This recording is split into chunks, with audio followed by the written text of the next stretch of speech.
antérieure et postérieure. Et il y a une relation de contrôle croisé. L'hypothalamus antérieur, il contrôle l'hypophyse postérieure et inversement, le post-hypothalamus, il contrôle l'antéhypophyse. Donc, il y a la sécrétion par la neurohypophyse, c'est ce qu'on a vu hier, c'est la sécrétion de l'ADH et la sécrétion de l'ocytocine. La sécrétion se fait réellement au niveau des noyaux manucellulaires hypothalamiques qui sont uniquement stockés au niveau de la post-hypophyse, sécrétés et libérés dans la circulation générale suite à des stimuli qui sont principalement les variations de l'osmolarité plasmatique et secondairement, c'est les variations de la volémie et de la pression artérielle. L'ADH, comme son nom l'indique, c'est une hormone antidiurétique, donc elle favorise la rétention d'eau, ce qui a secondairement va entraîner une concentration des urines. L'ocytocine, elle agit principalement sur la glande mammaire pour favoriser l'éjection lactée, mais elle agit aussi au niveau du myomètre. On a dit que ces deux neurophysines ont une structure qui est analogue, presque identique, parce que toutes les deux, elles ont presque le même gène ancestral. Donc, on a commencé par l'ADH, on a vu tout ce qui concerne sa synthèse, ses effets biologiques, son contrôle, elle est contrôlée par quel niveau, et ses effets. On a dit que son action se fait au niveau des cellules du néphron, du tubule rénal, par la réabsorption d'eau par le biais d'un récepteur qui agit par un second messager qui est l'AMP cyclique, qui active aussi une protéine kinase, qui va phosphoryler les aquaporides, qui sont des canaux hydriques qui vont migrer vers la membrane basale. En adhérant à cette membrane, il favorise le passage de l'eau. De l'autre côté, il y a d'autres aquaporides qui favorisent la sortie de l'eau pour passer dans la circulation générale. L'effet de l'ADH est principal parce que toute perturbation de sa synthèse l'exploration peut être aidée par l'effet physiologique de l'ADH. C'est-à-dire les explorations dynamiques vont reposer chaque fois sur l'effet physiologique de l'ADH. On a dit qu'il y a deux grandes pathologies qui sont en rapport avec un désordre du métabolisme de l'ADH.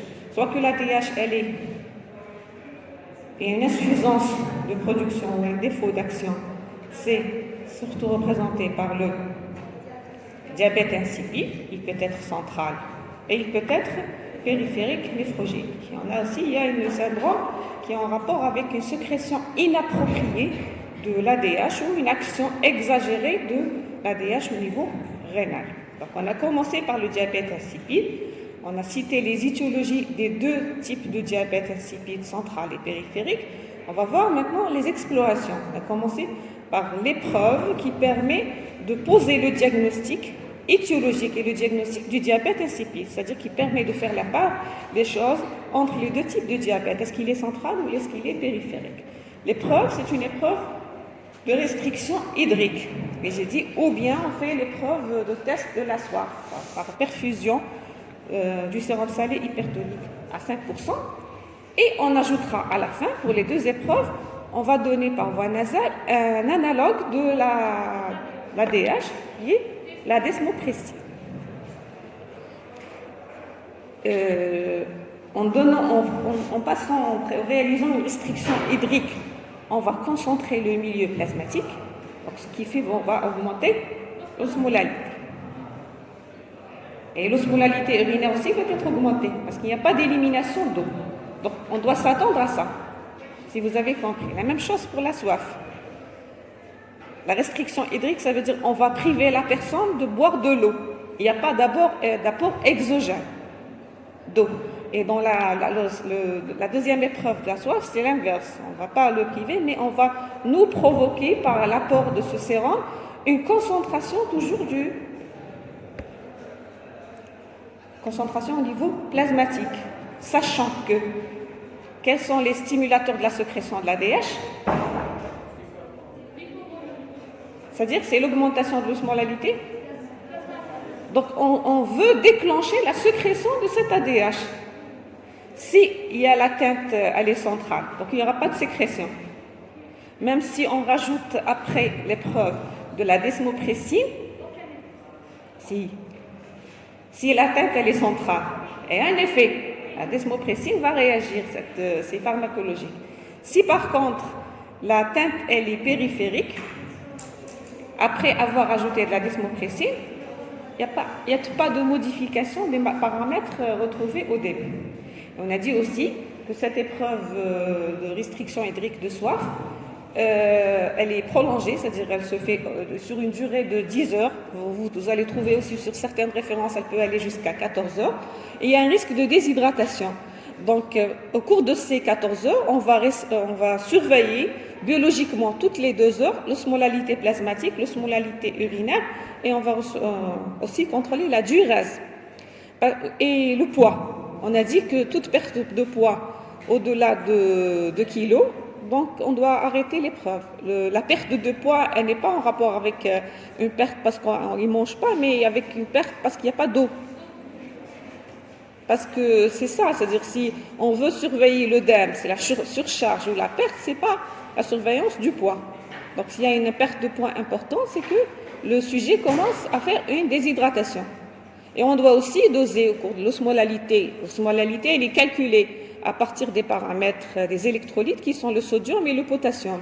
Déjà, en surveillant cette osmolalité à partir de ces paramètres qui sont l'ionogramme sanguin, si la natrémie, elle va atteindre une valeur de 145 voire 150 aussi, c'est un signe de déshydratation. Il faut arrêter l'épreuve. C'est-à-dire sans pour autant attendre une perte de poids au-delà de 5%. Donc, il faut s'abstenir de prendre de la caféine, c'est-à-dire du café et de la nicotine. Et on va plutôt surveiller toutes les 2 heures ces paramètres. Osmolalité plasmatique urinaire, et on va aussi surveiller la diurèse, c'est-à-dire le volume urinaire éliminé. On va aussi doser l'ADH. Donc, on n'a pas le temps pour vous donner de faire des explications. On a ce tableau. Sur ce tableau, on a apporté les variations des paramètres, aussi bien chez un sujet sain, chez un sujet qui a un diabète insipide. Neurogénique, c'est ce que j'ai dit. Neurogénique, c'est central, et néphrogénique, c'est périphérique. On va voir les variations de ces paramètres qu'on a cités, c'est tout. On va voir l'osmolalité plasmatique, l'osmolalité urinaire et la diurèse. Et enfin, on va voir l'action de la vasopressine dans les 3 cas, sujet sain et les 2 types de diabète insipide. Donc, aussi chez un sujet sain, après avoir fait cette épreuve de restriction hydrique de soif, on va noter au début une augmentation de l'osmolalité plasmatique et urinaire. Mais elle n'est pas aussi marquée que chez les diabétiques qui a insipide. Il y a une augmentation. Et la diurèse, elle diminue. Parce qu'il n'y a pas d'apport d'eau. Qu'est-ce qu'il va éliminer? Déjà, il a une sécrétion ADH normale. Donc, elle continue de réabsorber de l'eau. Donc, on va noter une augmentation de sa concentration plasmatique, de sa osmolalité plasmatique, osmolalité urinaire, avec une diminution de la diurèse. Mais entre la réaction de la desmopressine, il y a l'action de l'ADH de notre organisme. Donc il y aura une correction. Une correction qui va être rapide parce que la stimulation elle est normale, la sécrétion elle est normale et l'action rénale elle est normale chez un sujet qui est sain. Donc on aura correction de la modification de ces paramètres, à savoir l'osmolalité plasmatique, urinaire et la diurèse, chez un sujet sain. Chez un sujet qui a un diabète central, donc le défaut de sécrétion, il est au niveau central, au niveau de l'hypothalamus. Donc on va noter aussi une augmentation, mais elle est marquée, parce que déjà il avait cette augmentation de sa osmolalité, donc elle est plus importante, elle va aller au-delà de 290 milliosmoles par kilogramme. L'osmolalité urinaire, elle reste basse. Est-ce que vous comprenez pourquoi? Un diabète insipide, il n'a pas d'ADH. Donc, il n'y a pas de réabsorption d'eau. Donc, en quelque sorte, les urines, au lieu d'être concentrées, ils sont diminuées. Donc, l'osmolalité, elle est basse, mais elle va être plus accentuée, plus basse après cette épreuve. La même chose. L'osmolalité plasmatique qui était augmentée, après cette épreuve, elle deviendra plus marquée, plus élevée. Elle va aller au-delà de 290. La même chose pour le volume urinaire. Il n'avait pas d'ADH. C'est-à-dire, je vous parle de ce qui en est. Le diabète insipide neurogénique, il n'y a pas d'ADH, de sécrétion d'ADH. Donc, il n'y a pas de réabsorption d'eau. Donc, la diurèse, elle est importante. Il y a une élimination abondante d'eau. Donc, la diurèse, elle est importante. Avec cette restriction, ça ne va rien changer. Maintenant, si on donne de la desmopressine, puisque la teinte, elle est centrale, donc le rein, il est intègre, il est intact. Donc, la desmopressine va favoriser une réabsorption. C'est pharmacologique, donc son action elle est limitée dans le temps. Donc elle ne va pas provoquer, comme chez les sujets sains, une correction totale, mais une correction plus ou moins relative, de telle façon que l'osmolalité urinaire va être au-delà de 750, parce qu'elle était basse, elle va augmenter, et il y a une baisse de la diurèse, parce qu'il y a une réabsorption, suite à l'effet de la desmopressine, qui est un analogue structural de l'ADH. Mais c'est-à-dire que c'est une dose, ce n'est pas la sécrétion continue pour aboutir à un effet physiologique. C'est pour cela qu'il n'y a pas de correction totale. Généralement, c'est le traitement qu'on donne dans le diabète insipide central. Maintenant, pour le troisième cas, le diabète insipide néphrogénique, ici aussi, donc l'ADH, elle est sécrétée. Si je dose l'ADH, je trouve qu'il y a une sécrétion de l'ADH. À l'inverse, c'est le deuxième cas. Mais elle n'arrive pas d'assurer sa fonction, son principal rôle biologique qui est la réabsorption d'eau. Donc on va avoir biologiquement du point de vue osmolalité plasmatique urinaire et diurèse la même chose que dans le diabète central. Justement, et c'est l'addition de la desmopressine qui permet de faire ce qu'on appelle le diagnostic étiologique, la part des choses entre les deux types de diabète. Est-ce qu'il est central ou est-ce qu'il est périphérique? Parce que, comme vous le voyez, c'est presque la même chose. L'osmolalité plasmatique, elle est élevée, au-delà de 290, nettement augmentée. L'osmolalité urinaire, elle est basse. La diurèse, elle est élevée. Même après la desmopressine, ça ne donne rien. Parce que le problème, c'est au niveau des récepteurs rénaux. Ou bien c'est une atteinte rénale, ça dépend, c'est problème génétique ou problème secondaire, essentiel, c'est au niveau du rein. Est-ce que vous avez compris? Oui. Si on dose l'ADH, c'est pas suffisant de stimuler les diabète? On peut la doser, elle peut aider, mais l'épreuve, elle est plus spécifique et elle est plus efficace, plus sensible et plus efficace pour faire la part des choses entre les deux épreuves. Et sachant que toutes les hormones ont une durée de vie très courte. Donc on peut trouver une concentration qui diminue, qui n'est pas réelle, qui ne reflète pas la valeur réelle de l'ADH de la personne.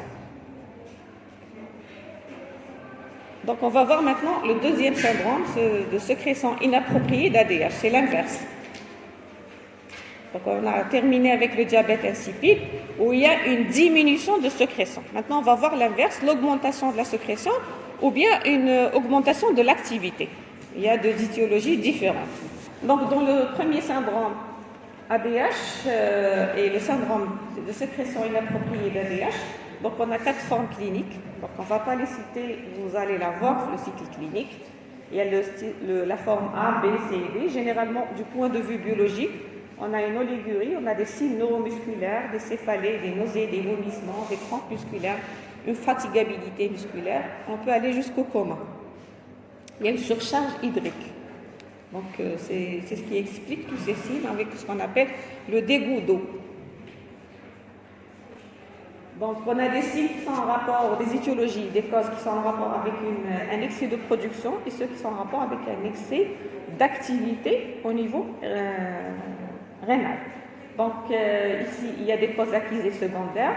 C'est généralement des tumeurs hypothalamiques, hypersécrétantes. Il y a des tumeurs ectopiques, telles que les carcinomes bronchiques à petites cellules, le cancer du thymus, du pancréas et du duodénum. Ces cancers, ils sécrètent une hormone ADH-like qui a le même effet biologique que l'ADH hypothalamique. Donc il y a une hyperactivité de l'ADH.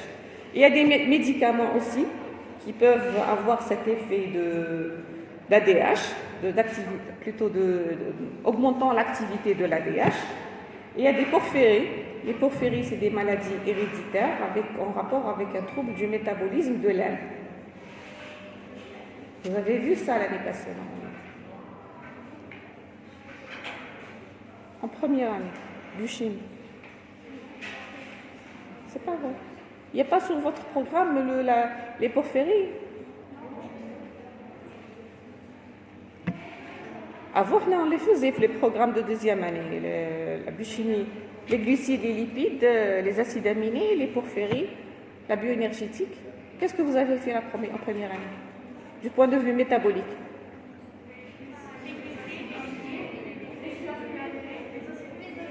C'est-à-dire structural et métabolique, c'est tout. Donc les porphyries, c'est des maladies. Peut-être que vous allez les voir, le cycle clinique. C'est des maladies génétiques en rapport avec un trouble du métabolisme de l'hème. L'hème qui entre dans la composition de plusieurs enzymes et par exemple de l'hémoglobine.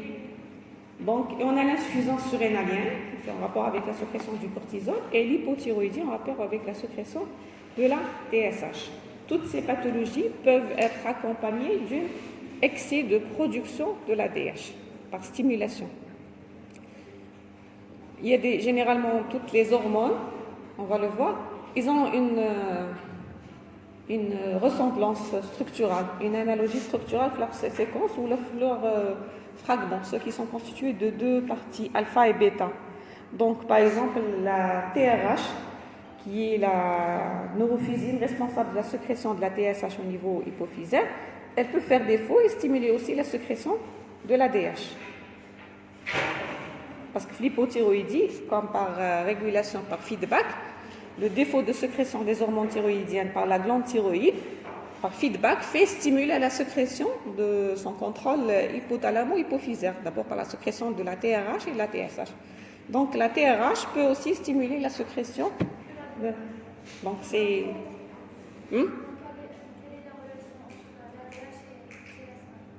C'est pas la DH et la TSH. La thyroïde, lorsque je parle d'une hypothyroïdie, c'est une diminution de la sécrétion des hormones thyroïdiennes. Et on a parlé hier, je vous ai dit que le rétrocontrôle est exercé généralement par les hormones périphériques sur la sécrétion centrale. Donc si je dis hypothyroïdie, c'est une diminution de la sécrétion des hormones thyroïdiennes qui font stimuler leur sécrétion au niveau central. D'abord au niveau hypothalamique par la sécrétion de la TRH et ensuite par la sécrétion de la TSH. Comme la TRH est synthétisée au niveau hypothalamique et la DH elle est synthétisée au niveau de la DH, les mêmes stimuli, stress, plusieurs facteurs qui agissent nerveux, stimulent aussi bien la sécrétion de la TRH que la sécrétion de la DH. En quelque sorte, c'est une confusion. Parce que je vous ai dit que l'hypothalamus, c'est l'organe intégrateur.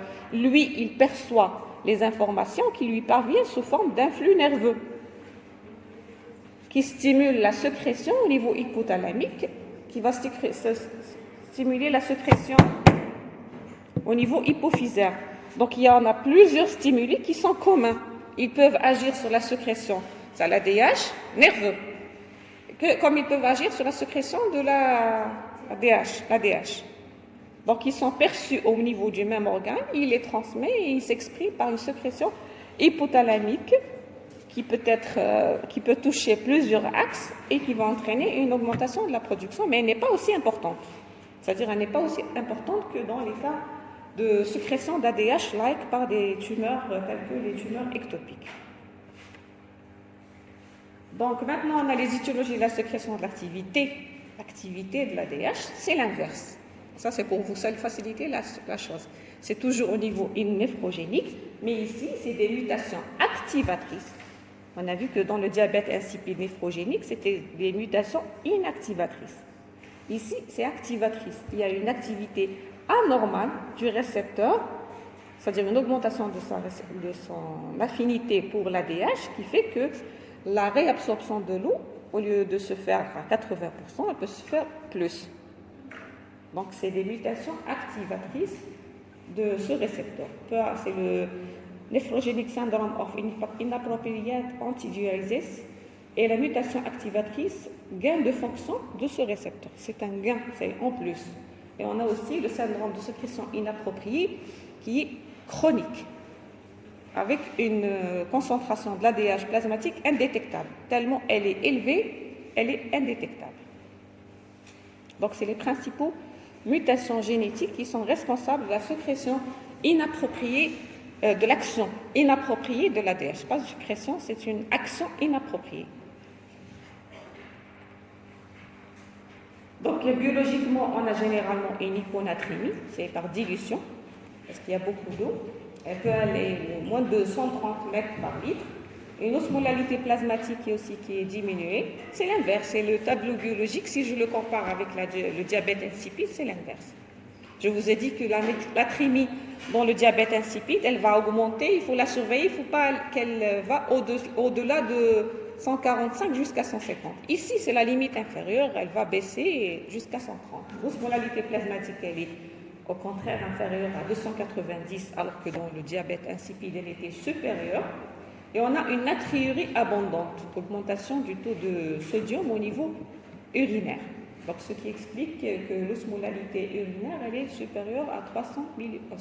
Les urines sont concentrées. Et le taux d'ADH, s'il est détectable, il est élevé. Et c'est le dosage de l'ADH plasmatique qui est la référence pour pouvoir poser le diagnostic de ce syndrome de sécrétion inappropriée d'ADH.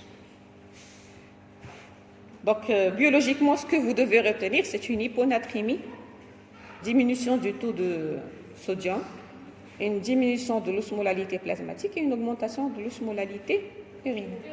Biologiquement, c'est l'inverse. C'est l'inverse du profil biologique du diabète insipide. Donc, qu'est-ce qu'on fait ici comme épreuve? Un test dynamique. Et j'insiste sur une chose, c'est que les tests dynamiques ils se font en milieu hospitalier. C'est au lit du malade.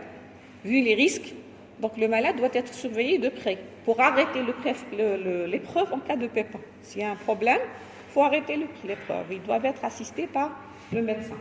Donc, ici, c'est l'inverse. Donc, ça, c'est pour faciliter les choses et pour que vous puissiez garder les termes. Dans l'épreuve de diabète, on a dit restriction hydrique. Ici, c'est une surcharge hydrique. C'est l'inverse. Surcharge hydrique, c'est on peut aller jusqu'à 20 ml par kilogramme à boire en 30 minutes. C'est l'apport beaucoup d'eau. Et dans l'épreuve du diabète insipide, on va priver le malade d'eau ou on va encore lui donner une perfusion qui permet d'augmenter son osmolalité plasmatique. C'est tout. Donc, et le résultat, il est plus simplifié. On a chez le sujet sain et en cas de syndrome de sécrétion inappropriée d'ADH, chez un sujet sain, donc on a normalement l'élimination urinaire d'eau. Elle doit commencer 4 heures après le début de l'épreuve et on a environ 90% du volume d'eau ingérée va être éliminé. Donc, dans le syndrome de sécrétion inappropriée d'ADH, l'élimination, elle est aux environs de 65% du volume d'eau ingérée. C'est la différence entre les deux. On va comparer la durée après 4 heures de l'épreuve. Donc, on a élimination d'environ 90% chez le sujet sain et uniquement 65% chez un sujet qui a le syndrome de sécrétion inappropriée. Et le diagnostic repose toujours sur le dosage de l'ADH, parce que l'ADH, elle est détectable. C'est une sécrétion inappropriée. Si elle est indétectable, c'est un problème d'action. Donc, elle est sécrétée. Il y a une stimulation continue de sa sécrétion, mais elle n'arrive pas d'agir, ou elle agit plutôt de façon excessive au niveau rénal. Je fais la différence entre le diabète insipide et le diabète. C'est la différence entre les deux, c'est le dosage de l'ADH. Donc, on a terminé avec l'ADH, avec son action, c'est la pathologie. Regardez, la pathologie, un défaut de production, c'est le diabète insipide. Il peut être central ou périphérique. Central, donc c'est production, et périphérique, c'est action. Biologiquement, on surveille, on se base pour poser le diagnostic sur les osmolalités plasmatiques et urinaires sur la diurèse. Et l'épreuve permet de faire le diagnostic étiologique associé à l'addiction de la desmoprésie. Dans le syndrome de sécrétion inappropriée, donc soit il y a une sécrétion anormale d'ADH, surtout par une tumeur hypothalamique, mais aussi par certaines tumeurs qui peuvent sécréter l'ADH-like, soit c'est une activité anormale du récepteur de l'ADH au niveau rénal. Et le diagnostic se fait l'inverse, pas par une restriction, mais par un apport exagéré. Donc on va voir la deuxième neurohormone, ocytocine, sécrétée par aussi l'hypothalamus. Principalement, c'est l'antéhypothalamus et stocké au niveau de la post-hypophyse, libéré par des stimuli en cas de besoin. Donc, si on voit l'action, on comprendra à quel moment va être libérée cette neurophysine.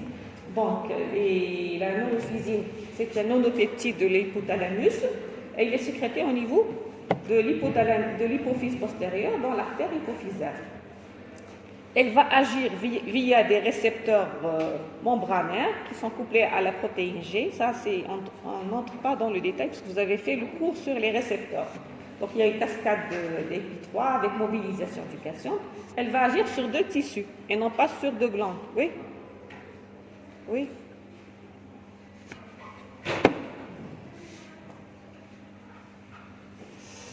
Elle va agir sur 2 tissus. Et c'est la différence qu'il fait avec les autres hormones. Donc, il n'y a pas d'action sur une glande. Il n'y a pas de sécrétion d'une hormone périphérique. Donc, le contrôle se fait directement par des connexions nerveuses de l'ADH et d'ocytocine sur son site de sécrétion au niveau de l'hypothalamus antérieur.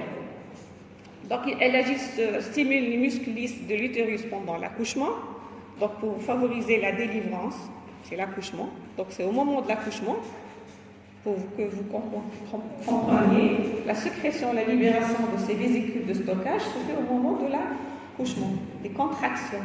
Il y a libération de l'ocytocine parce que c'est elle qui favorise l'expulsion du bébé. La même chose chez la femme qui est enceinte, elle stimule les cellules myo-épithéliales des canaux excréteurs des glandes mammaires pour favoriser l'éjection du lait. Donc elle a stimulé la tétée. La tétée favorise la montée laiteuse, stimule la sécrétion de l'ocytocine qui favorise la montée laiteuse, donc l'expulsion du lait. Oui.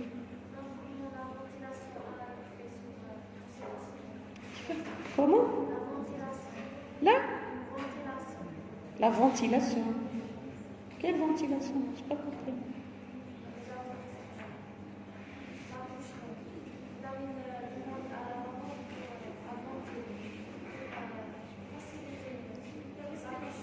Non, c'est la distension vaginale elle-même qui stimule, qui par un stimuli nerveux transmet à l'hypothalamus, favorise l'élimination de l'enfant. Ce n'est pas la ventilation. Donc ça, c'est raconté au niveau de la salle d'accouchement. Ça n'a rien à voir avec la physiologie. Non, parce que la femme est enceinte au moment de l'accouchement, je suppose que la plupart de vous, surtout les filles, que les femmes, on leur donne de l'ocytocine au cours de l'accouchement. Elle est au cours de l'accouchement et elle est en train de sécréter sa propre dose. En plus, là, on lui donne et c'est de la folie. Non, mais ça n'a rien à voir avec la ventilation.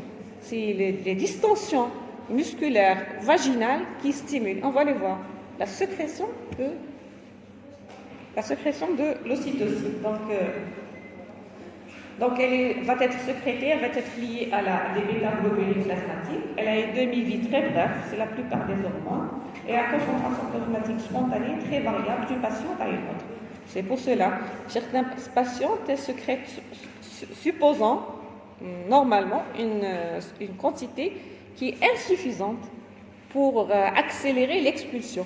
C'est pour cela qu'on leur donne plus, alors que d'autres femmes, ils sécrètent ou libèrent une quantité largement suffisante qui favorise l'expulsion du bébé. C'est tout.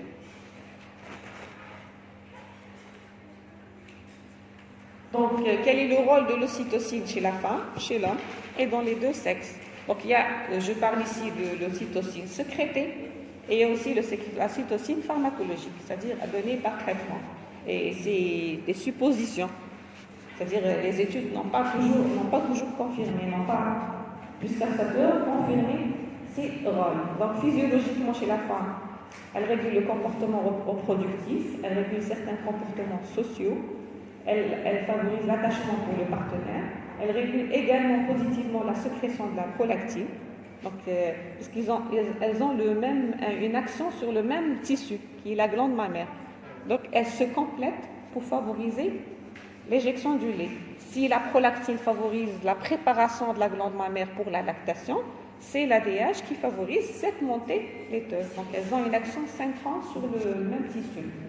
L'attachement maternel, c'est par l'ocytocine, c'est-à-dire c'est pour le bébé. Le rôle dans la mémorisation, et c'est une hormone anti-stress.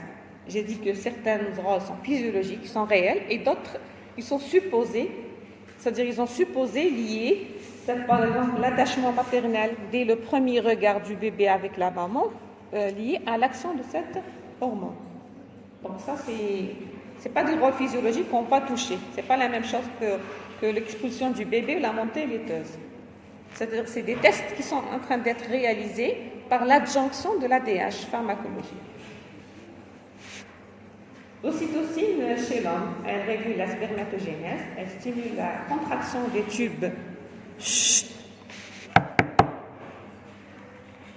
Elle stimule la contraction des tubes séminifères et favorise l'excrétion des spermatozoïdes. Et elle a un rôle aussi mécanique au moment de l'accouplement.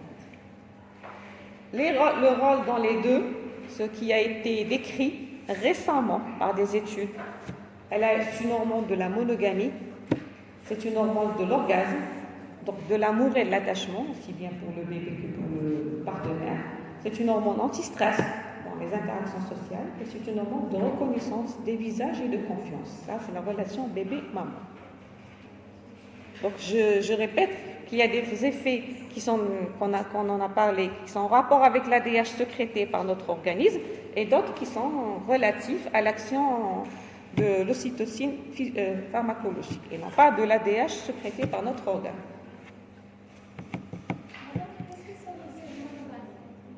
L'orgasme, vous allez le voir et le décrire. Régulateur de la sécrétion de l'ocytocine, c'est-à-dire comment stimuler la sécrétion. Donc c'est évident, c'est en rapport avec son effet. Donc c'est la tétée, le fait que le bébé prenne le mamelon, donc il stimule les terminaisons sensorielles du pourtour du mamelon. Donc c'est une transmission nerveuse à l'hypothalamus pour déclencher la libération d'ocytocine stockée, la parturition, c'est-à-dire c'est l'accouchement, au moment de l'accouchement. Pour ces deux, la stimulation, elle est synchrone des neurones à l'ocytocine. C'est-à-dire, aussitôt il y a une stimulation, il y a transmission de l'influx nerveux et il y a libération de l'ADH secret. La libération, elle est pulsative et elle est rythmée. Il y a aussi des sécrétions par le stress. On a dit que parmi les rôles, c'est une hormone anti-stress. Il y a le coït, l'accouplement du couple, la dilatation vaginale, c'est-à-dire au moment de l'accouchement aussi, qui provoque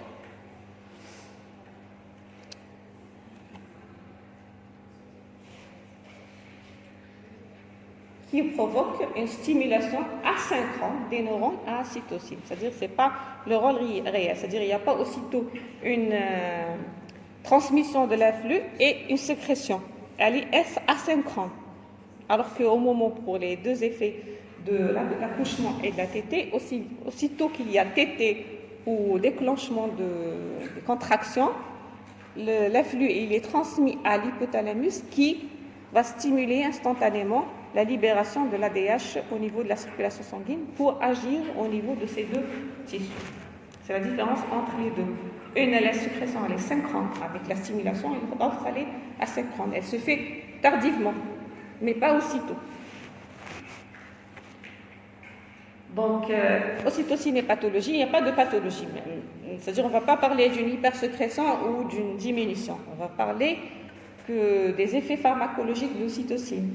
Par exemple, en cas de grossesse prolongée, donc la durée d'une grossesse, elle est bien précise, 9 semaines, ou 9 mois, 42 semaines. Si la grossesse, il y a un dépassement de terme, on va donner comme traitement l'ocytocine.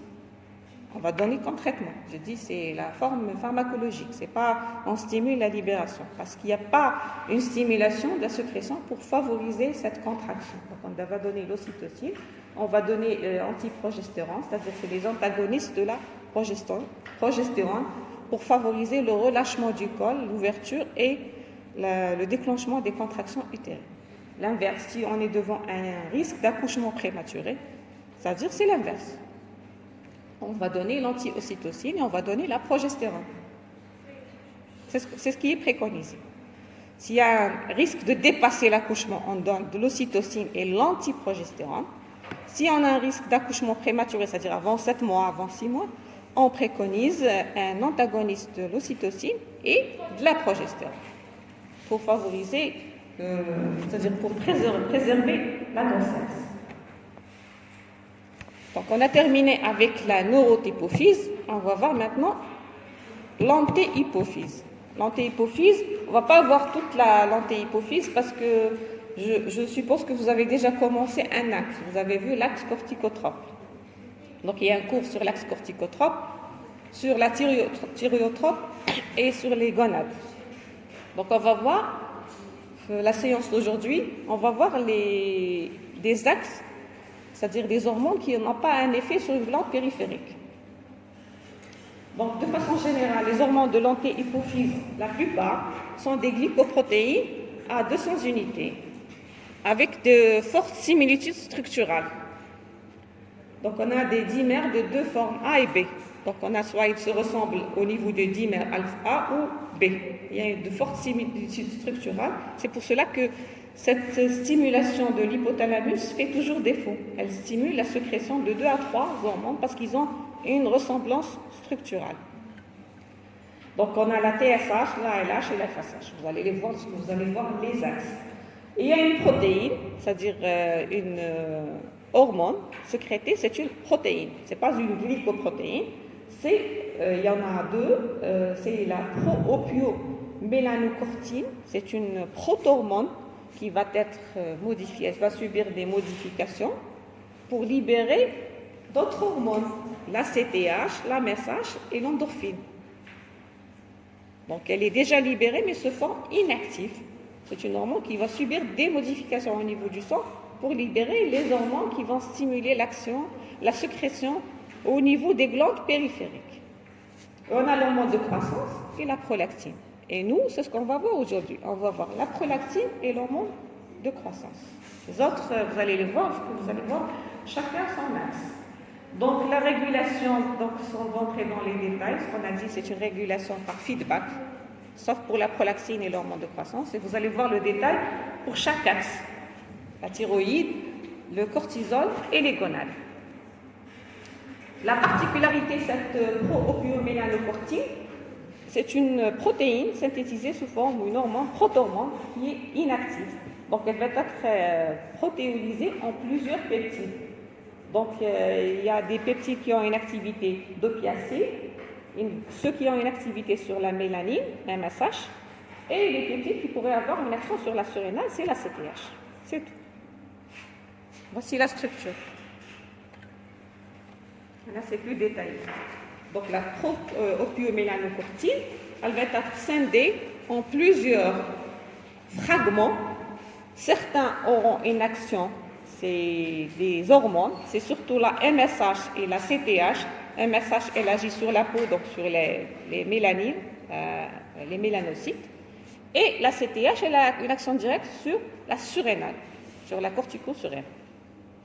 Les autres, c'est des peptides qui peuvent avoir l'action sur des opiacés ou des endorphines ou des peptides inactifs.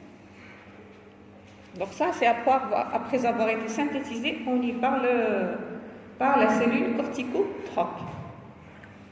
Donc je suppose que vous allez aussi la voir dans la cortico-surrénale. Vous n'en avez pas parlé. Dans la cortico-surrénale. L'axe thyréotrope, c'est une représentation schématique, étage par étage. TRH hypothalamique, TSH hypophysaire et T4 et T3, c'est thyroïde. Et ils ont une action périphérique. Le contrôle se fait par les hormones périphériques sur la TRH et sur la TSH. C'est la même chose pour toutes les autres glandes. Vous avez aussi l'axe corticotrope que vous avez déjà vu. Et vous avez l'axe gonadotrope.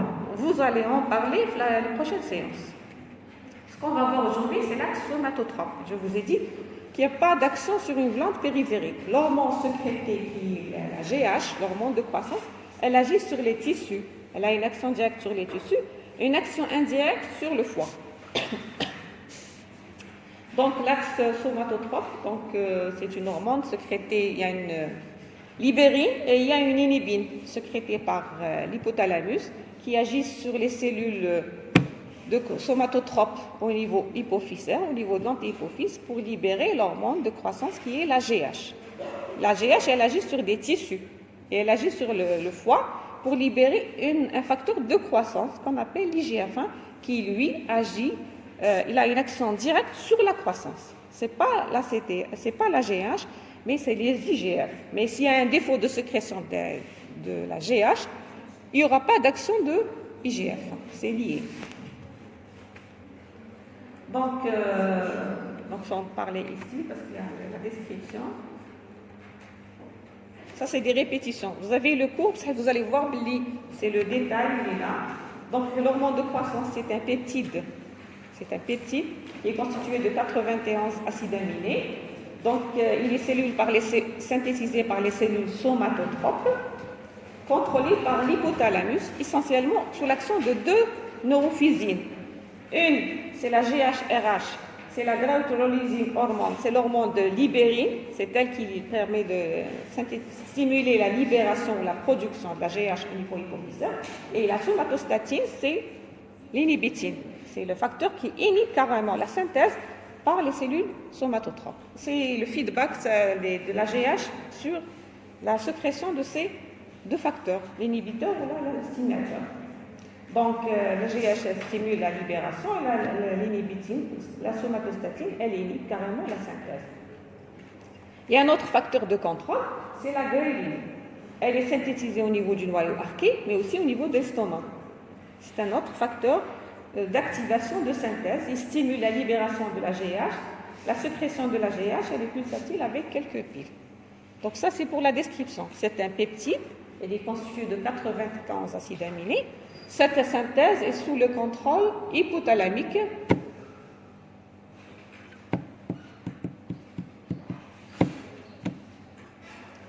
Sous le contrôle hypothalamique par la sécrétion de deux facteurs. Un, il stimule la production et l'autre, il inhibe la production. Et il y a un autre facteur qui est synthétisé par d'autres cellules ou par d'autres neurones au niveau de l'hypothalamus, surtout au niveau du noyau arché, c'est la ghrelin qui est aussi sécrétée par l'estomac, qui est un facteur de stimulation, de synthèse de la GH, en dehors de la GHRH. Donc, du point de vue génétique, il y a 5 gènes qui décrivent au même locus. Au niveau de l'hypophyse, on a un seul gène actif. Donc, les autres gènes ne sont pas actifs. La GH possède deux formes circulantes, à 20 et à 22 kg d'Alton. Donc, celle qui est la plus fréquente, c'est celle qui a un poids de 22 kg d'Alton. Donc, c'est la prédominante comme forme au niveau chez l'humain. A une fonction principale, c'est la régulation de la synthèse et la sécrétion de l'IGF-1. Parce que c'est le rôle réel, c'est le rôle de croissance, comme son nom l'indique. Donc, elle agit surtout sur l'IGF-1 pour assurer la croissance. Donc, elle agit en stimulant la synthèse hépatique de l'IGF-1. Donc, même s'il y a sécrétion de la GH, il y a une atteinte hépatique, il y a un défaut de croissance. Donc, est-ce qu'on peut faire l'action Sur les os. en dehors de l'IGF-1? Donc, on va les voir. Et son action, elle est complétée par l'IGF-1. S'il n'y a pas l'IGF-1, la croissance, elle n'est pas normale. Donc, elle agit aussi sur plusieurs autres tissus. Donc, aussi, ici, c'est un schéma qui vous montre la régulation. Donc, les facteurs de régulation, comment se fait le feedback. Donc, comme la GH stimule la sécrétion de l'IGF-1, aussi l'IGF-1, il inhibe la sécrétion de la GH et il inhibe aussi la sécrétion hypothalamique de la GHRH. La somatostatine, elle est aussi contrôlée par la sécrétion des deux hormones et son facteur, la GH et l'IGF-1. S'il y a une augmentation de la concentration par feedback, il active la somatostatine pour freiner la sécrétion de la GH. Et le ghrelin facteur, il agit aussi bien sur la sécrétion directe de la GH sur l'antihypophyse, mais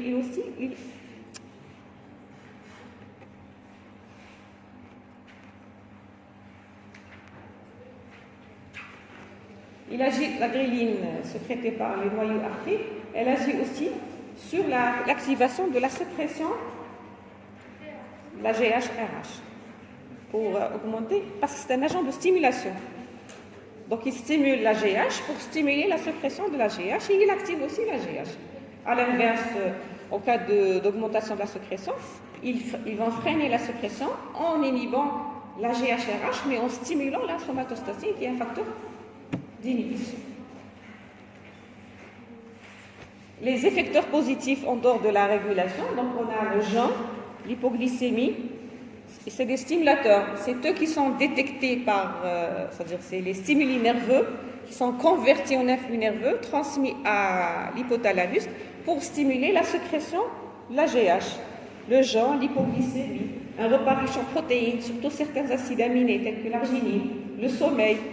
On fait généralement l'épreuve ou l'exploration dynamique au cours du sommeil, en faisant plusieurs prélèvements et en faisant une surveillance électrique par l'encéphalographe au cours du sommeil, pour surveiller s'il y a une stimulation normale ou non. Parce qu'il y a une corrélation entre le sommeil profond, le début du sommeil, et la sécrétion de la GH. Pour surveiller s'il y a une sécrétion normale, la GH, on peut se limiter au cours du sommeil de surveiller cette sécrétion, pour voir si la sécrétion elle est normale ou non.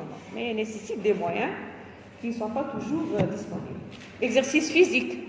On peut demander à un sujet de faire un exercice physique intense de 20 minutes et ensuite on fait un prélèvement. Ça stimule la sécrétion de la GH. Ça, lorsqu'on a un doute sur un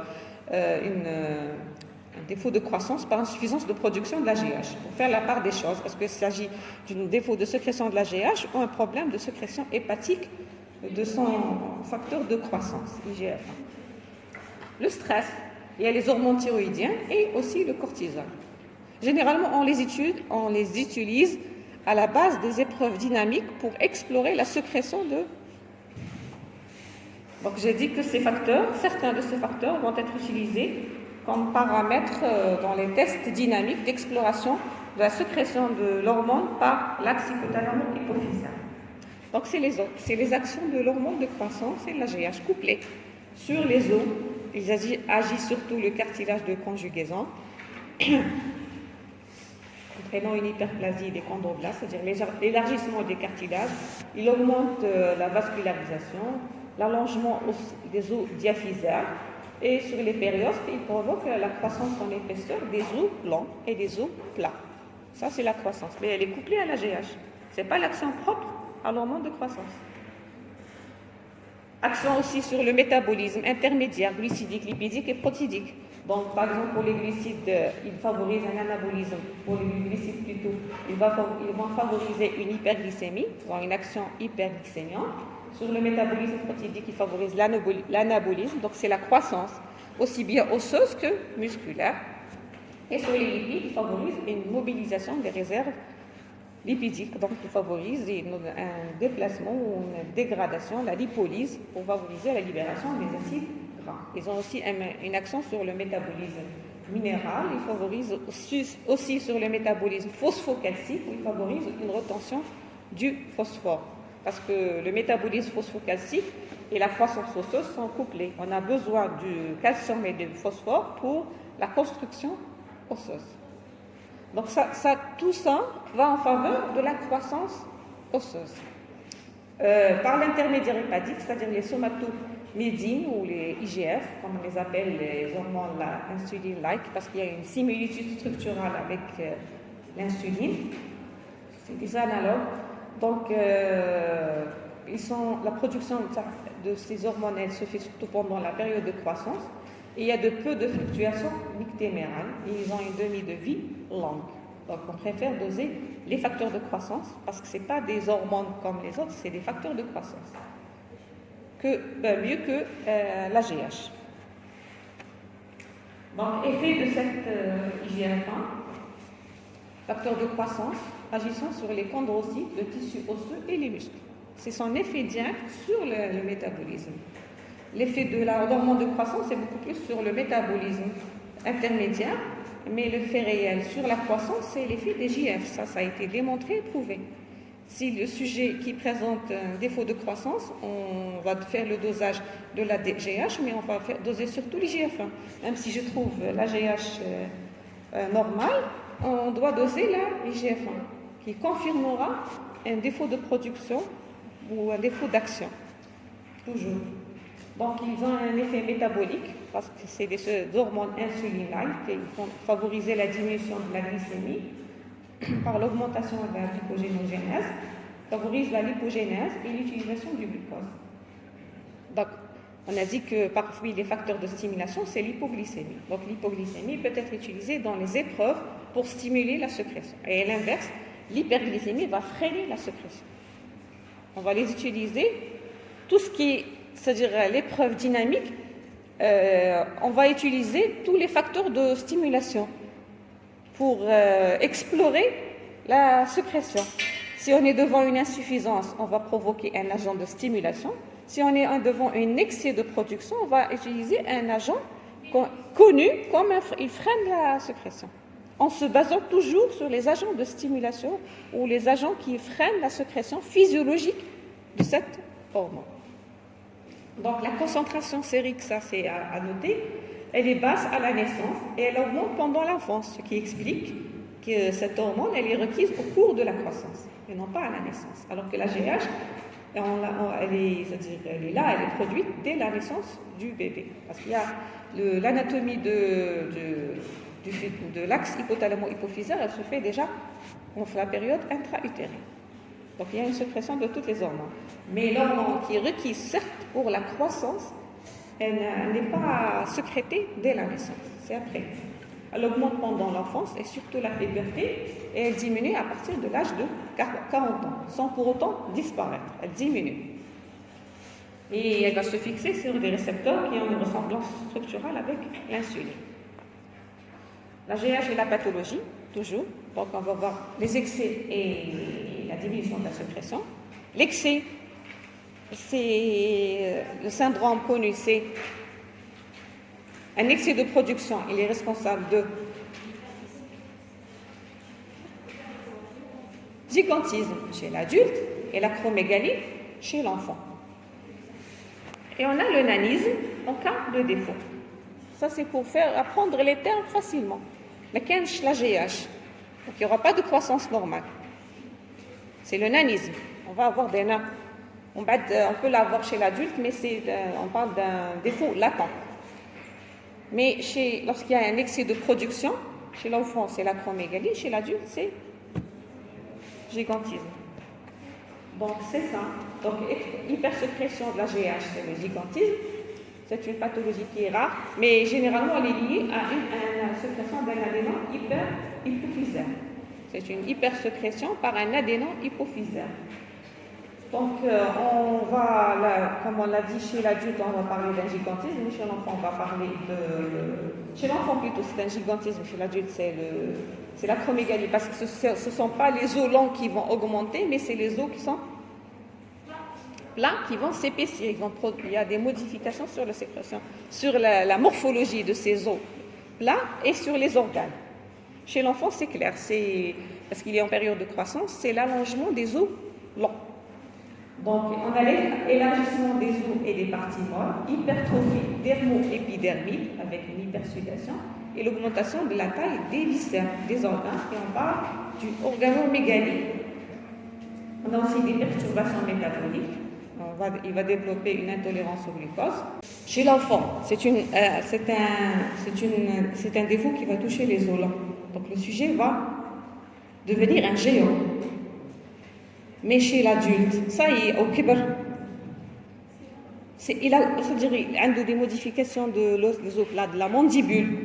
Il va y avoir une déformation dans sa morphologie. Mais chez l'enfant, en période de croissance, il y a une hypersécrétion d'ADH fait qu'il y a une augmentation des os longs. Donc il va être géant, c'est-à-dire augmenter de taille. Mais chez l'adulte, ça, il n'a plus une sécrétion normale. On a dit c'est après 40 ans, elle va diminuer. Donc c'est plus les os longs. Les os longs arrivés à un certain âge, là, il n'y a plus de modification. C'est la puberté, ça. Mais ils peuvent être déformés. Donc, ce n'est pas le même syndrome. C'est l'élargissement, c'est l'augmentation des organes. S'ils font une échographie, ils vont trouver la tête, les organes, l'estomac, le foie. Ils vont augmenter de volume, ils vont occuper des espaces plus importants que les espaces normaux. C'est les signes de cette augmentation. On va avoir une atteinte cardiaque, peut être très grave en rapport avec cette tumeur. On peut avoir un syndrome tumoral et une insuffisance hypophysaire.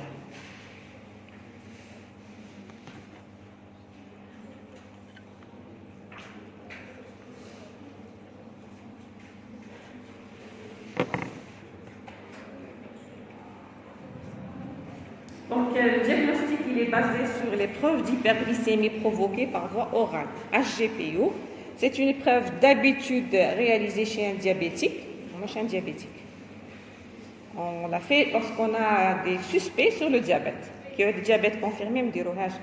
Donc, chez un sujet qui présente des signes, c'est-à-dire qu'ils ne sont pas, sur lesquels on ne peut pas se baser et dire qu'il est réellement diabétique. On peut réaliser cette épreuve d'hyperglycémie. Donc, chez un sujet qui a les signes d'une hyperproduction d'AGH, ou chez qui on suspecte le diabète, il vaut mieux ne pas la faire.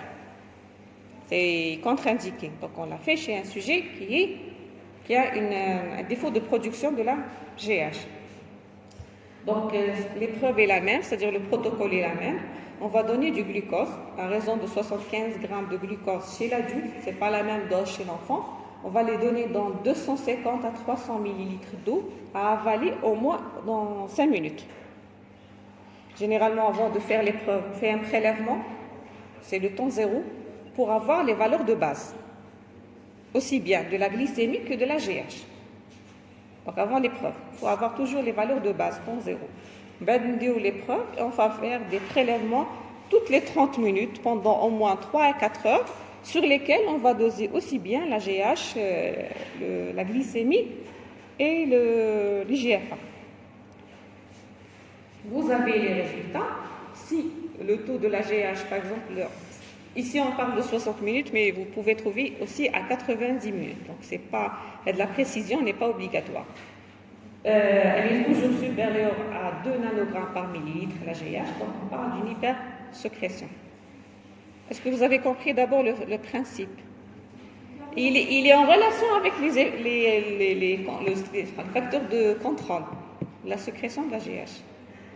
Comme l'hypoglycémie, elle stimule, et l'hyperglycémie, elle freine. Donc l'hyperglycémie provoquée par voie orale, on a donné du glucose. Donc on va faire augmenter la glycémie. Et on est devant une hypersécrétion de la GH. Donc normalement, on doit assister au cours des prélèvements progressivement à une diminution progressive de la sécrétion de la GH. Lorsqu'il s'agit d'une hypersécrétion par une tumeur, on va avoir c'est-à-dire la même valeur s'il n'y a pas une légère augmentation. Si il n'y a pas de sécrétion c'est-à-dire la sécrétion elle n'est pas en rapport avec une hypersécrétion par une tumeur, on va assister à un freinage et on aura une diminution. Donc ici, c'est un test de freinage, parce que l'hyperglycémie freine la sécrétion de la GH, à l'inverse de l'hypoglycémie qui stimule. Est-ce que vous avez compris? Donc cette épreuve, on va faire les prélèvements toutes les 30 minutes pendant 3 à 4 heures. Chaque prélèvement qui a été pris, on fait le dosage. C'est la GH ou c'est la glycémie pour faire la corrélation. Normalement, la glycémie est là. Qui est là, normalement, elle freine. Si à chaque fois je trouve que la glycémie elle augmente ou elle ne freine pas, je trouve la même valeur, le premier, le deuxième, troisième, avec le temps, elle va commencer à baisser la glycémie. Parce qu'on parle d'un sujet qui n'a pas un problème de diabète, c'est-à-dire un problème de la sécrétion d'insuline. Donc, son organisme, avec le temps, il va réagir par la sécrétion de l'insuline pour faire baisser la glycémie. Donc, on n'assistera pas à une modification de la GH, ni de l'IGF-1, qui est une hypersécrétion par une tumeur hypophysaire. Donc, on confirmera l'hypersécrétion centrale. Si, par contre, le taux il diminue, on élimine l'hypersécrétion. Hein? Traitement de savoir.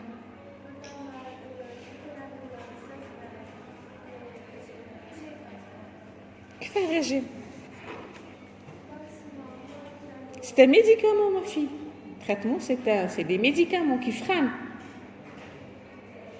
Il faut freiner. Ou là, le régime, il va freiner. Aussi bien dans l'insuffisance que dans l'hypersécrétion de la GH, c'est un traitement. C'est un médicament à prendre et il est très cher. C'est un traitement pour freiner. Qui est de l'insuffisance, c'est pour stimuler. C'est-à-dire, c'est en quelque sorte, c'est la GH pharmacologique.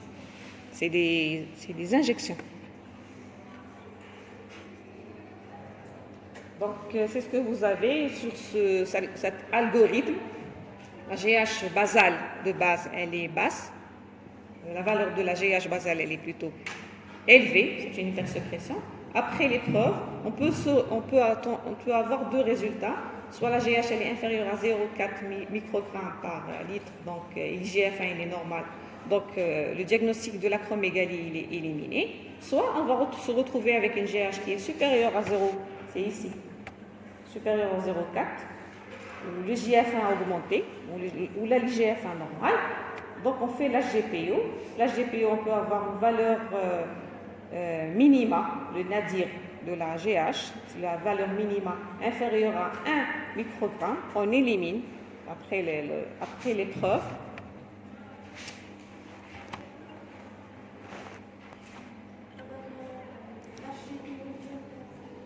Après l'épreuve, soit on a la valeur minimale de la GH inférieure à 1, donc on élimine le syndrome HGPO. C'est l'hyperglycémie provoquée par VOR.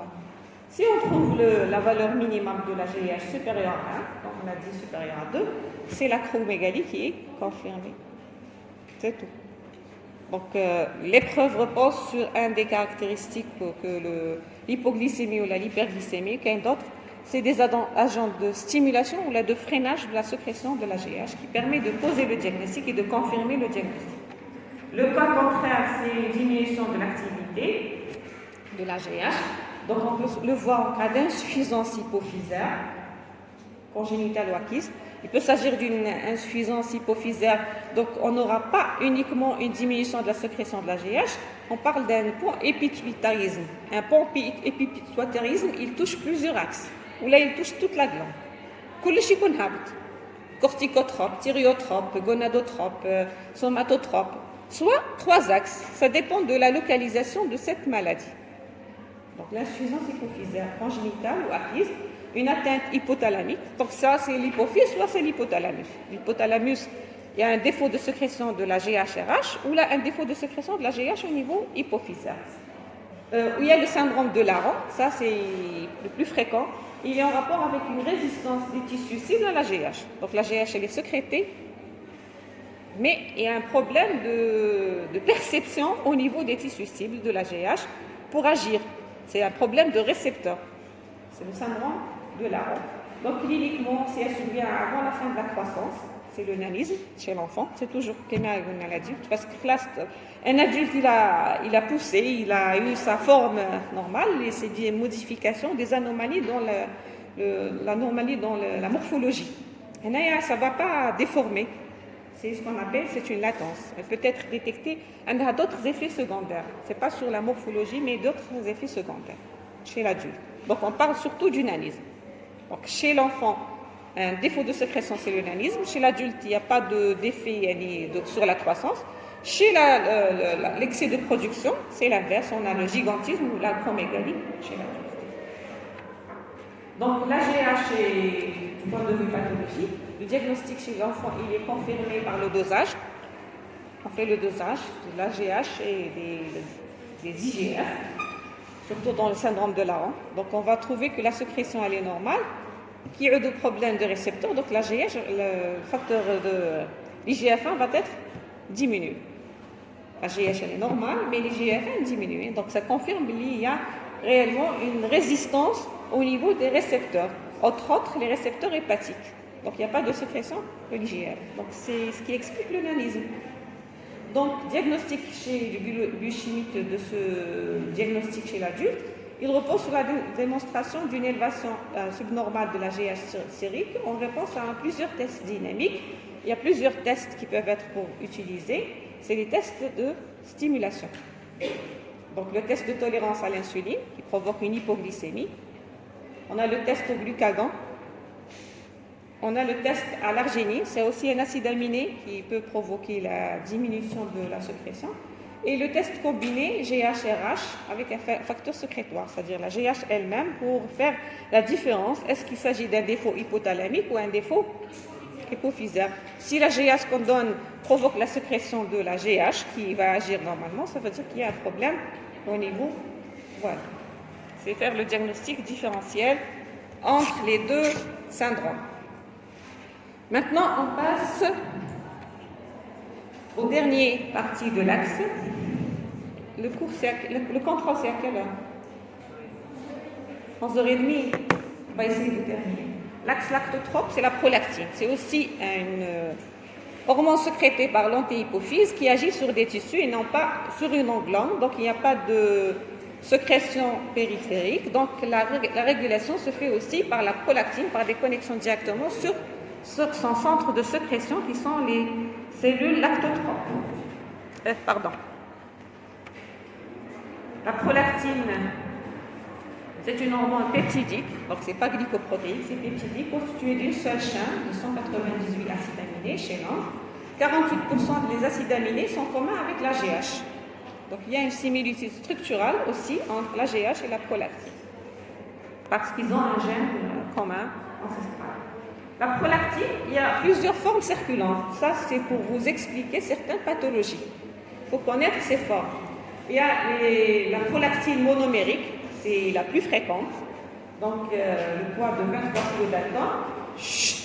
La prolactine glycosylée, la big prolactine, donc c'est un mélange de dimère et de trimère de prolactine glycosylée. Donc c'est deux prolactines glycosylées ou trois qui vont s'associer pour former cette forme. Soit on trouve la big prolactine. Elle est constituée d'une prolactine qui est liée à une immunoglobuline, c'est l'IgG. Je vous donne ces formes parce que dans certains cas, on peut faire un dosage. On va retrouver que la prolactine, elle est élevée, sans effet. Vous allez voir, donc, je fais les effets à l'hyperprolactinémie. Il y a des effets, mais chez des gens, les femmes surtout, ils vont se retrouver avec un taux élevé à cette prolactine sans avoir aucun effet, surtout l'aménorrhée et la galactorrhée. Elles n'ont pas ces signes. C'est en rapport justement avec ces formes. Donc, soit la forme big prolactine, soit big prolactine, qui fait que le dosage, parce qu'au lieu de doser, c'est big, j'ai dit que c'est une association. En quelque sorte, qu'il y ait trois prolactines, fait une prolactine. Donc, ouais, il va les doser comme un excès. Pas une seule molécule, comme s'il a dosé 3 molécules. Donc, il va donner le résultat par défaut, plutôt par excès. Donc, ce n'est pas en rapport avec une hyperprolactinémie tant que ça, il n'y a pas de signe. Il faut essayer de faire, parce que jusqu'à aujourd'hui, il n'y a pas de trousse d'analyse qui permettent de faire la part des choses entre une prolactine fréquente normale et ces formes de big prolactine ou de big prolactine. Ça, c'est pour vous expliquer les variations. Ah, oui. Pardon? Elles sont fonctionnelles. Ça dépend. La plus fréquente qu'on trouve, c'est la première forme de la prolactine, mais les autres formes peuvent exister et elles ont un effet physiologique normal. Reste pas que le dosage. Chez une femme qui fait un bilan de fertilité, elle peut se tomber sur une hyperprolactinémie, même si elle n'est pas importante, mais qui dépasse la valeur seuil. Mais généralement, s'il n'y a pas d'effet, c'est en rapport avec ces formes. La sécrétion de la prolactine, normalement, le taux il est de 20 nanogrammes. La concentration déjà de la prolactine, elle est élevée à la naissance. Elle s'abaisse par la suite. Elle augmente aussi à la puberté, surtout chez la fille et pendant la grossesse. Ça, c'est pour préparer le développement des seins chez la phase pubertaire et pour préparer les modifications de la glande pour préparer à la lactation. C'est pour cela qu'elle augmente au cours de ces phases. Après l'accouchement, si la mère n'allait plus, la concentration de la prolactine va chuter. Sa sécrétion, elle est pulsative, c'est un rythme qui dépend du sommeil. Donc, elle augmente 90 minutes après l'endormissement. C'est-à-dire que si on suit la sécrétion, c'est au cours du sommeil, pour voir à quel moment il y a le pic. Le pic, il est à 90 minutes de l'accouchement. Généralement, c'est pour cela que le bébé qui se réveille la nuit, lorsqu'il est allaité, il chevère, parce que la sécrétion, elle est à son maximum. Voilà. Le maximum entre 4h et 7h du matin. Variabilité, il y a des variabilités, c'est ce que j'ai dit, interindividuelles et intra-individuelles. Il y a une faible variation menstruelle, le cycle, et elle est augmentée par le stress, c'est ce qu'on a dit tout à l'heure, qu'il y a plusieurs facteurs qui jouent sur le même paramètre. Le stress sur l'ocytocine, le stress sur la prolactine, le stress sur le cortisol. Donc, la perception de l'information par l'hypothalamus, il la transmet. Et elle est captée par tous les parties qui répondent à ce stimuli. Ils sont sécrétés. De façon pas importante, mais ils sont sécrétés. Donc, la prolactine, la régulation de la sécrétion de la prolactine est sous un double contrôle hypothalamique. On en a parlé hier. La substance responsable de l'inhibition est la dopamine. Et sa libération, on a dit qu'elle est sous le contrôle de la TRH. TRH, elle stimule la sécrétion de la TSH et elle stimule la sécrétion de la prolactine. Donc, elle y a l'hypothyroïdie. Chez la femme qui a une hypothyroïdie, c'est-à-dire elle est mariée, elle peut poser un problème d'infertilité. En corrigeant l'hypothyroïdie, elle cause un poste d'infertilité parce que ça va faire augmenter la prolactinémie. En corrigeant l'hypothyroïdie, on va corriger cette variation de la prolactine et la femme peut avoir des enfants normalement. Donc actuellement, le bilan de la TSH traîne le bilan d'exploration des infertilités pour faire rechercher une éventuelle hyperprolactinémie secondaire à cette hypothyroïdie parce qu'ils ont le même agent de stimulation au niveau hypothalamique. Et il y a un mécanisme de rétrocontrôle négatif. La prolactine, elle exerce sa propre inhibition sur sa propre sécrétion en stimulant la sécrétion de la dopamine. Donc, il n'y a pas de sécrétion d'hormones périphériques, c'est elle-même, lorsqu'elle trouve que sa concentration elle est élevée, il n'y a pas de nécessité de sa sécrétion, donc elle va stimuler la sécrétion de son propre inhibiteur qui est la dopamine au niveau hypothalamique. Sa sécrétion, pas de sa sécrétion. Les actions biologiques, c'est ce qu'on a dit, c'est surtout la glande mammaire, la prolifération pendant la grossesse, un effet lactogénique, c'est la montée laiteuse après l'accouchement, un effet libidinal sur la libido. Récemment, elle a un rôle aussi angiogénique de la prolactine a été démontré, c'est-à-dire c'est au cours des cancers.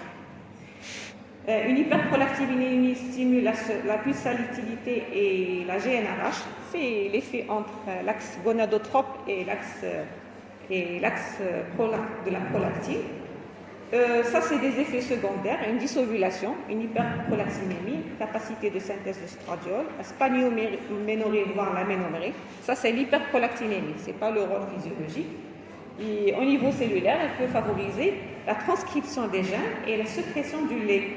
Elle ne stimule pas directement la synthèse de lait, mais des gènes, des paramètres qui entrent dans la synthèse du lait, à savoir la caséine et la lactoglobuline. C'est les gènes qui vont stimuler ces protéines qui entrent dans la composition du lait. Donc l'effet réel, c'est sur la glande mammaire au cours de la grossesse et chez la fille au cours de la puberté et au cours de l'accouchement. Donc elle favorise la montée de laiteuse en action combinée avec l'ocytocine. Et elle a d'autres rôles, mais c'est surtout en cas d'hyperprolactinémie. L'hyperprolactinémie clinique chez la femme, donc elle associe le syndrome d'aménorrhée et de galactorrhée. Le galactorrhée, c'est-à-dire c'est une montée laiteuse sans que la femme soit enceinte. Et l'aménorrhée, c'est la perturbation du cycle menstruel. Donc il n'y a plus de cycle. Donc ces deux signes sont évocateurs d'une hyperprolactinémie. C'est pour cela que je vous ai dit tout à l'heure, si quelqu'un tombe sur une valeur de sa prolactine qui est élevée, sans pour autant avoir ni une galactorrhée ni une aménorrhée à long terme, c'est généralement en rapport avec cette forme de la prolactine qui est circulante, qui existe chez la personne. Ce n'est pas en rapport avec une hyperprolactinémie réelle. Donc, lorsque l'hyperprolactinémie est modérée, les patients peuvent conserver une certaine rythmicité menstruelle et les cycles sont souvent dysovulatoires. Il n'y a pas d'ovulation, ce qui explique l'infertilité. Généralement, l'hyperprolactinémie, elle est associée aussi à l'infertilité. Donc, il y a aussi une baisse de la libido et des troubles sexuels et elle peut être responsable de l'hirsutisme qui est commun avec l'homme. Chez l'homme, c'est la chute de la libido, une impuissance érectile, c'est en rapport avec l'activité génitale. Plus rarement, lorsque l'hyperprolactinémie elle est ancienne, on a cliniquement l'hypogonadisme.